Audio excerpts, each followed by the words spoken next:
Okay, so get this right. MMA fighting and addiction recovery. Really? Yeah. Seems kind of crazy at first, but there's this podcast, TranquillWarrior Wellness. They're, all about breaking the stigma, talk about addiction and healing. Interesting. They did this episode, right? Yeah. And they had this homeless awareness activist on and a couple of local MMA fighters. Wow. And, you hear their stories, right? And it's a powerful reminder that addiction, it can happen to anyone. Absolutely. It's a human thing, right? You can't just write people off. Exactly. And that's what this whole deep dive is about, right? Yeah. We're looking at that episode, trying to understand it all, the community aspect, Yeah. breaking down those I'm barriers. not listening. They even had Ines Okanovic, the CEO of TranquillWarrior Wellness. Okay. She wrote this book, Fighting for Freedom, and it goes deep into how MMA can be a part of recovery. I mean, fighting and recovery, those seem like total opposites, I you know, know? right? But that's what's so fascinating about this whole thing. You think MMA, you think aggression, but this book, it's about discipline, focus, control. Like the stuff you need to train, right? Uh-huh. And those same qualities, they can be huge for someone in recovery. It's like you're taking that fighter's energy and using it to fight addiction instead. Right. Yeah. But like, how does that actually work? Well, she talks about how MMA training, it's all about structure and routine. So it kind of replaces the chaos that comes with addiction. Makes sense. Plus all that physical stuff, it's a way to let out those pent-up emotions and stress, stuff that can trigger you. Oh, yeah. And then the focus you need when you're training, it helps you build mental discipline.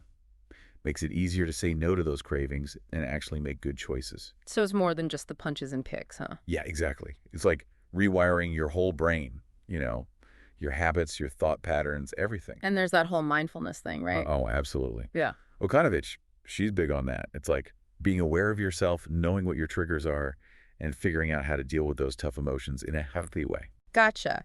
Now, you mentioned the activists and the fighters, right? What were they saying? Well, the activist, he was talking about how there's so much stigma around addiction, especially in homeless communities. Sad, but true. And he was saying that MMA, with all that emphasis on respect and discipline, it can help people feel good about themselves again, like they belong. That sense of worth, yeah. Powerful stuff. And the fighters, they talked about their own experiences, how MMA gave them structure and purpose, helped them overcome their challenges. So it's like a real community, huh? Yeah, it seems like it. But do you think, is MMA really right for everyone in recovery? Good question. I mean, the book and the podcast, they make a good case for MMA, right? Yeah. But it's not a magic cure. The book even says that. It's all about working with the right people and figuring out what works for you. True. And MMA, it's intense. Not everyone can handle it physically. Love. Got to be careful with any health issues and stuff.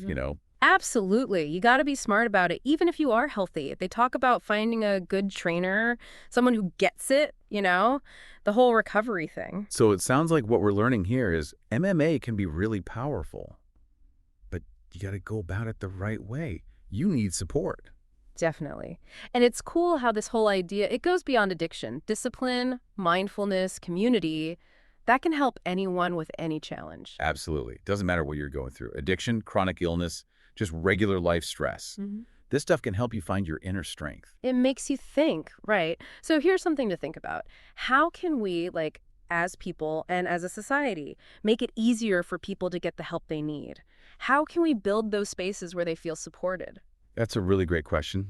A lot to think about there. Stay strong, stay mindful, and stay connected.